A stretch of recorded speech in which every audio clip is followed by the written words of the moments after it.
और इनको हमने कहा था, जब फोन से पूछे, हम कहा बच्चे को अवश्य लेकर के आना। क्रम में आते हैं प्रसंग में, क्योंकि गोपिकाओं के पास फिर नहीं गए, वो ग्वालों के पास फिर नहीं गए कन्हैया जब से लौट कर किया। आखिर क्यों नहीं गए? इस पर संतों का कोई विचार नहीं आया।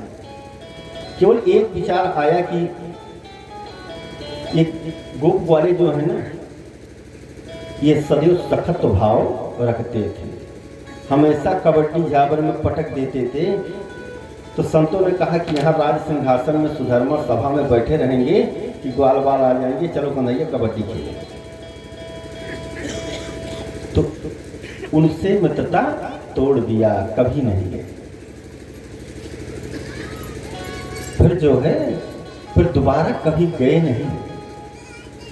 इधर कंस की जब मृत्यु हुई तो कंस की 2 पत्नी थी, अस्थि एवं प्राप्ति।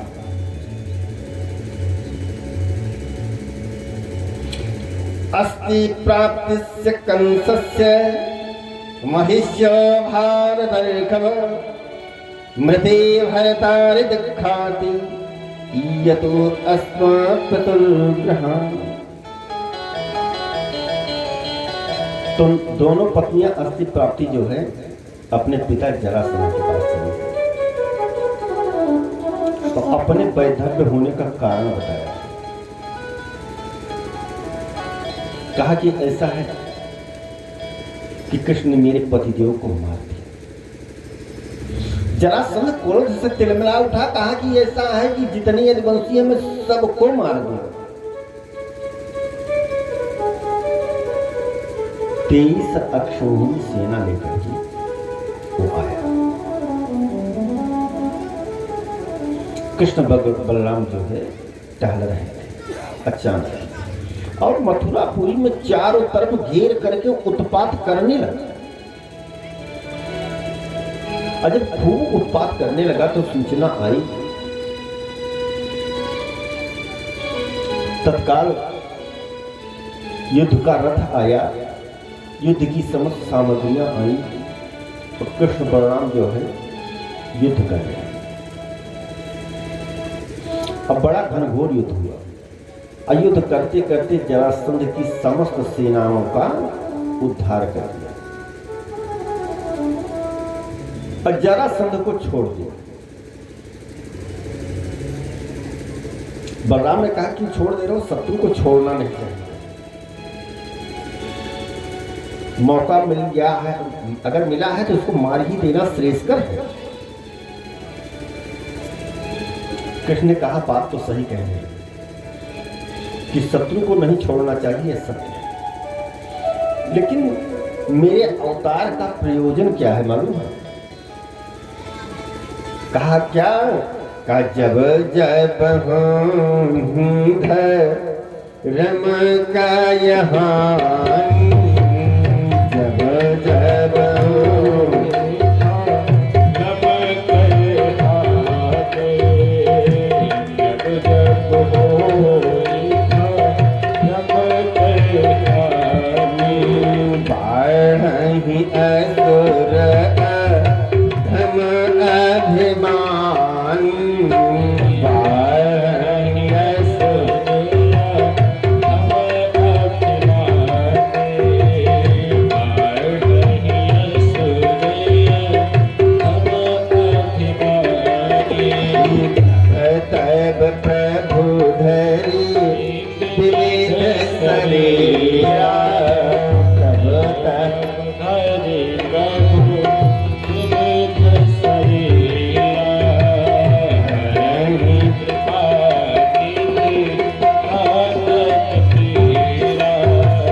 जब इस भूमंडल पर अत्याचार, पापाचार, दुराचार, व्यभिचार सब कुछ हो जाता है, बढ़ जाता है, तब मेरा अवतार था। और अवतार होने का एक कारण है कि जिसने राक्षस है सबको मारना। कहा कहा एक एक को कहा भैया ढूंढेंगे। बलराम भैया क्या बात कर रहे हैं यार। कहा ये जरासंध अगर जीवित रहेगा ना तो राक्षसों की सेना लेकर पुनः आएगा, फिर मारेंगे इसको। हम कहाँ एक एक को ढूंढ करके मारने जाएंगे। कहा ठीक है भाई, जैसी आपकी इच्छा। जरासंध को छोड़ दिया। 23 अक्षौहिणी सेना लेकर के 17 बार आक्रमण किया जरासंध। इसी बीच में कन्हैया ने समुद्र के अंदर द्वारिकापुरी बसा लिया, जिसकी लंबाई और चौड़ाई 48 कोस की थी। अब की बार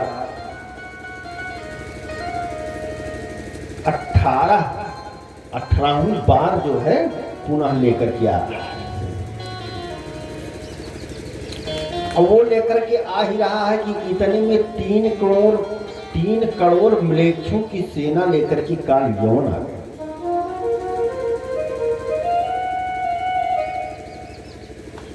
अब काल यौन आ गया तो उसको काल यौन को कोई मार नहीं सकता था, ये वरदान था। जो युद्ध करेगा ना उसकी आधी ताकत काल यौन में समाहित हो जाएगी, इसलिए उसको कोई मार नहीं सकता। कन्हैया ने कहा कि बलराम भैया आप शांत रहो, अकेले मैं युद्ध लड़ूंगा। कहा ठीक है। काल यौन रथ पर बैठ करके आया, कन्हैया नीचे उतर गए। तो काल यौन सोच रहा है कि मल्ल युद्ध करेंगे, हम भी नीचे उतरेंगे। और जब वो भी नीचे उतरे, वो भी तो कन्हैया क्या किए, भाग लिए। काल यौन पीछा कर लिया। भागते भागते भागते भागते चले गए एक गुफा में। वहां महाराज मुचकुंद सोए हुए थे। वो देवताओं के साथ देवासुर संग्राम में युद्ध किया था और लड़ते लड़ते इतना परेशान हो गए थे, थक गए थे। तो देवताओं ने कहा कि मांग लो वरदान, आपने बहुत परिश्रम किया है। कहा वरदान देना है तो एक दे दीजिए भाई, सोने में डिस्टर्ब न करेगा। और जो डिस्टर्ब करे वो आंख खुलते ही जल ही जाए। कहा ठीक है, जाओ विश्राम करो। तो उसी गुफा में महाराज मुचकुंद जो है सोए हुए थे। अब कन्हैया पहुंचे भागते हुए, अपना पीतांबर उन्हीं को उड़ा दिया।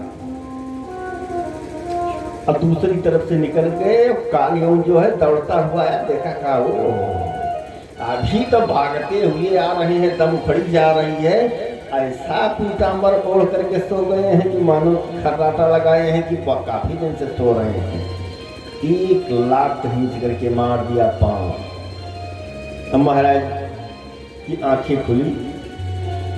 जैसे आंखें खुली कि अग्नि की लपट वो काल यौन भस्म हो गया।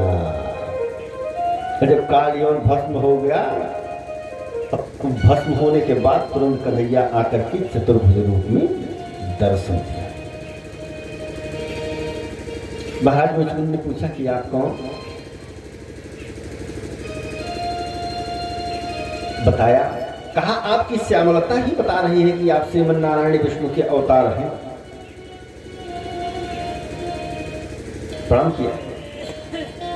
कन्हैया ने कहा वरदान मांग लो। कहा ऐसा है कि वरदान क्या मांगे? आप मिल गई हैं तो कहा कि ठीक है, अगर वरदान देना है तो ये वरदान दे दो। कहा क्या? कहा भक्ति की। कन्हैया ने कहा क्या मांग लिया आपने? जीवन तो बिता दिया सो करके, अब मृत्यु होने की बारी आई है तो भक्ति क्या करोगे?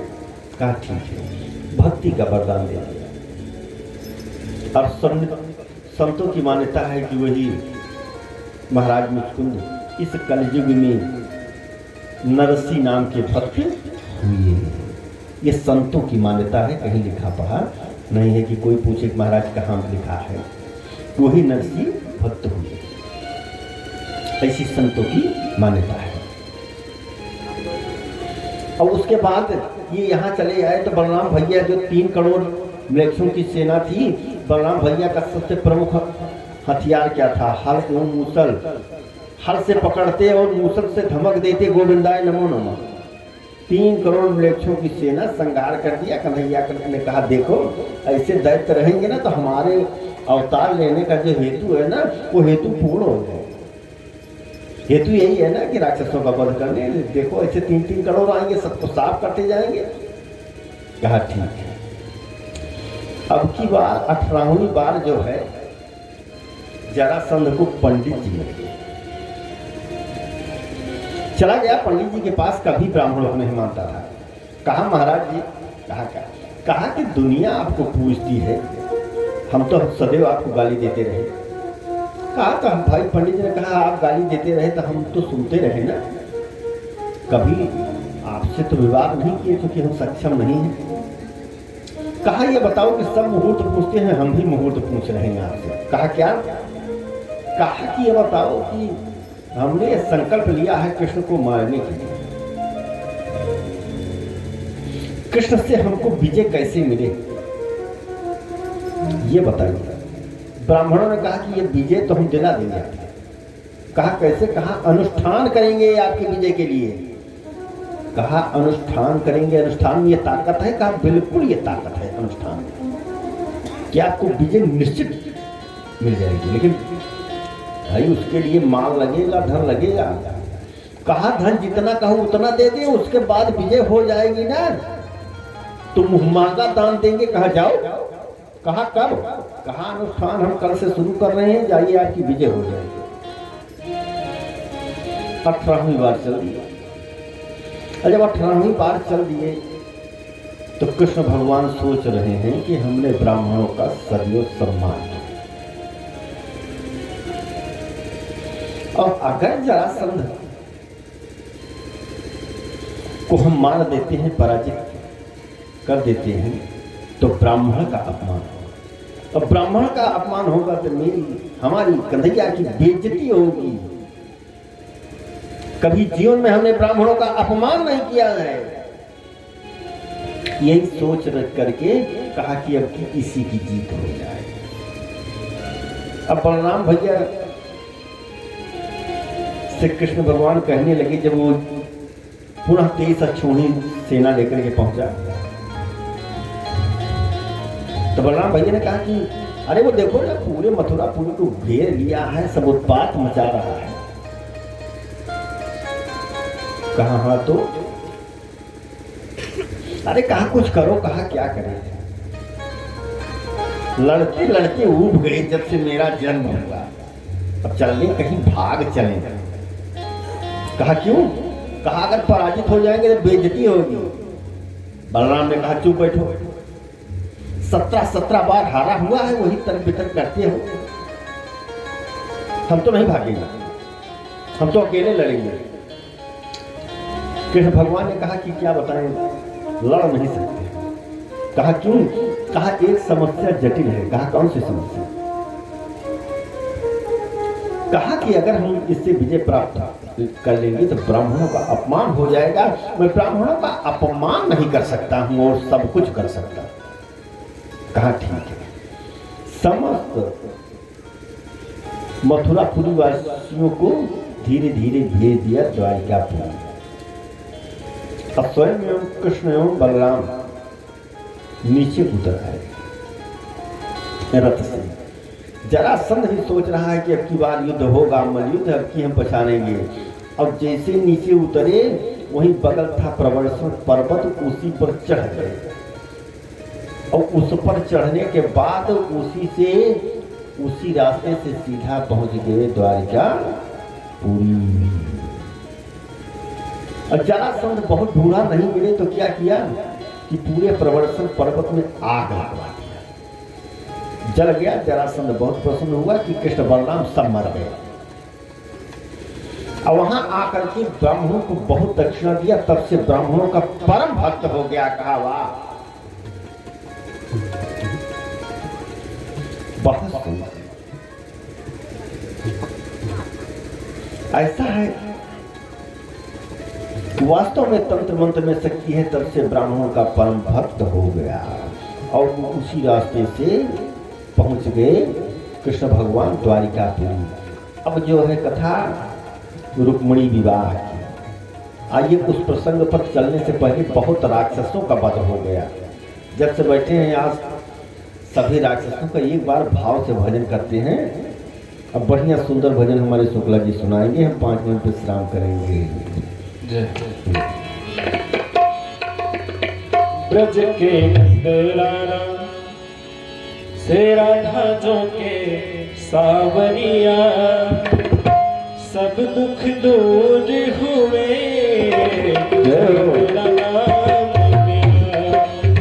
ब्रज के नंदलाला श्री राधा जो के सावरिया, सब दुख दूर हुए जब तेरा नाम लिया। ब्रज के नंदलाला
तेरा नाम लिया।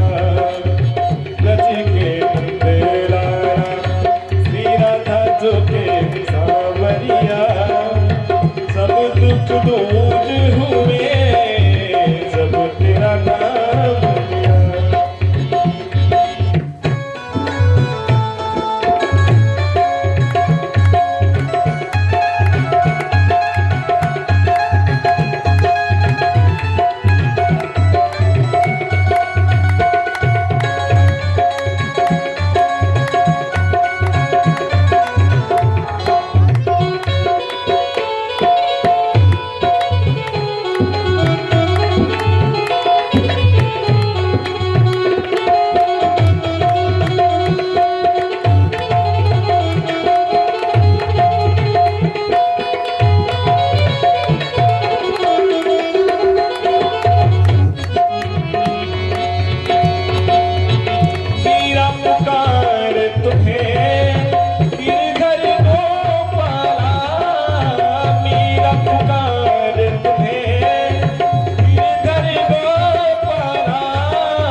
बचा लिया कौन मिटाए उसे जिसे तूने बचा लिया। सब दुख दूर हुए जब तेरा नाम लिया। ब्रज के नंदलाला श्री राधा जो के सावरिया, सब दुख दूर हुए जब तेरा नाम लिया। सब दुख दूर हुए जब तेरा नाम लिया। सब दुख दूर हुए जब तेरा नाम लिया। आइए उस परम चरित्र की ओर चलते हैं। अनंताधिपति श्रीवान रैवतो रेवती स्तुतां ब्रह्मणा चोदिता प्रादात् बलागेति पूजितम्।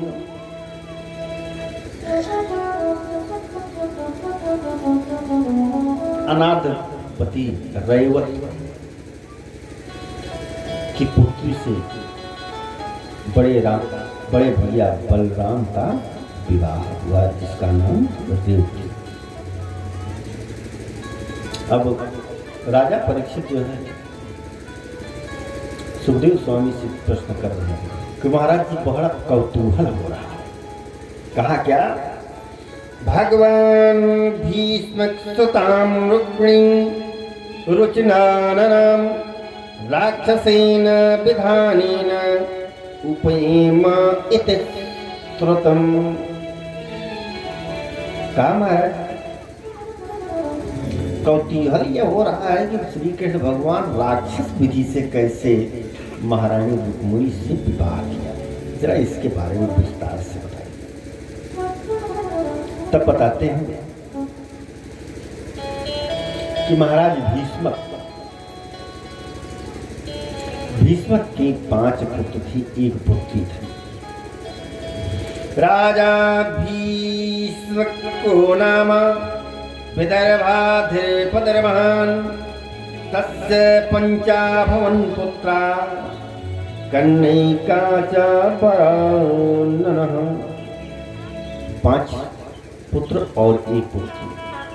पुत्र थे रुक्मरथ, रुक्मबाह, रुक्मकेश, रुक्ममाली और इनकी बड़ी बहन थी महारानी रुक्मिणी जी। देखा कि महारानी रुक्मिणी सयानी हो गई, विवाह की योग्य, विवाह की योग्य हो गई तो माता पिता को विवाह की चिंता हो ही जाती है। अचानक आज चिंता हो जाती है। तुरंत अपने बड़े पुत्र को बुलाया, कहा ऐसा है कि बेटी का कहीं विवाह हुआ। कहा ठीक है।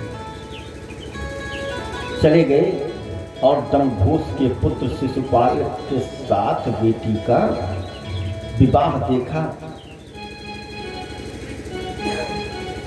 रुक्मिणी का भाई रुक्मी विवाह देखा और विवाह पसंद करके कह दिया परसों बारात लेकर के आए। अब आकर के पिताजी को बताया। कहा पिताजी विवाह तो पक्का कर दिया। कहा किससे? कहा बहुत शक्तिशाली वीर से। कहा हाँ तो क्षत्रिय की बेटी का विवाह वीर से होना ही चाहिए। कहा कौन है? कहा शिशुपाल।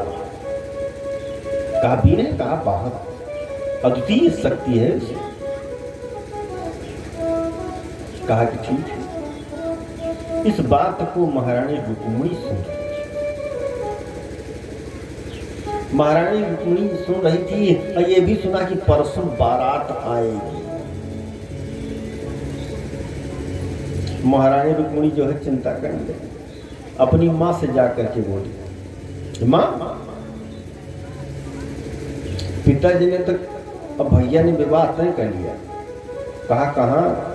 कहा दमघोष के पुत्र शिशुपाल राक्षस के साथ विवाह नहीं करूंगा। कहा तब किसके साथ विवाह करोगी? कहा कृष्ण।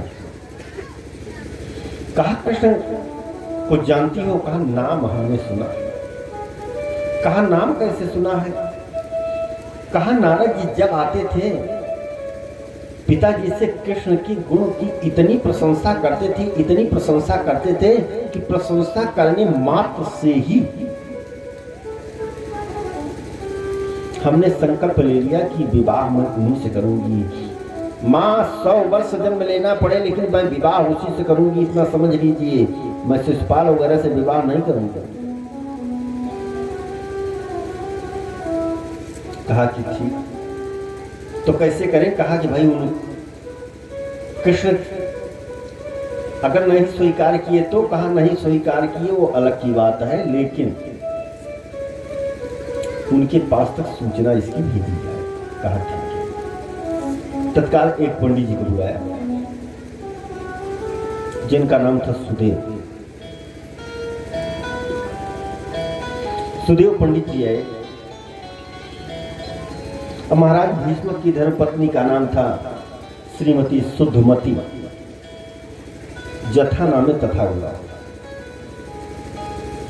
शुद्धमती जी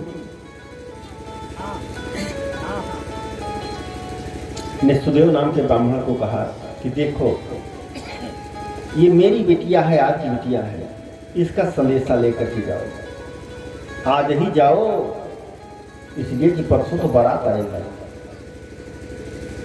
कहा ठीक है।